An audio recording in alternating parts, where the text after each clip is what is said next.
The Apple TV in each classroom is always turned on, so there is no need to turn it on. However, the Apple TV is set to go to sleep when it is not in use. To display the Apple TV on the projector and wake up the Apple TV, touch the Apple TV button on the control panel. You can use the buttons on the control panel to control the Apple TV. The menu button will take you to the Apple TV main menu. You can then use the navigation arrows to make a selection and press Enter to confirm your selection.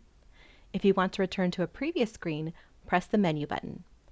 Notice there is also a play-pause button that allows you to control a video if you are playing one. If you want to display your iPad or Mac laptop on the projector, you will first need to connect your device to the same wireless network as the Apple TV.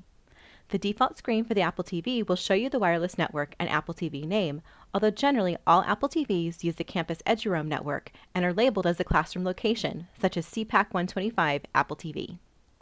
If you are connecting your iPad, open the Control Center by swiping down from the top right of your iPad screen. Tap Screen Mirroring.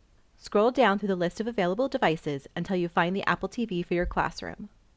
Tap on the Apple TV name. A code will appear on the monitor and projector screens. Type the code into the AirPlay code field on your iPad.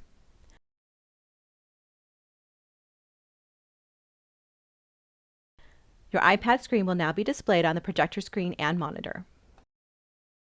If you are connecting your Mac laptop, click on the AirPlay menu and select the Classroom Apple TV.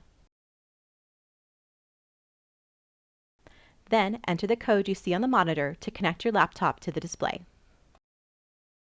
Note if you do not see the Classroom Apple TV listed, you may want to restart your iPad or Mac laptop. When you are finished using the Apple TV, disconnect your iPad by returning to the Control Center and tapping Screen Mirroring. Then tap Stop Mirroring.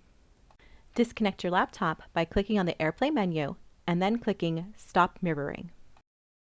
You may also want to change the projector display to a different device, such as the PC, as a courtesy to other faculty who will use the classroom after you.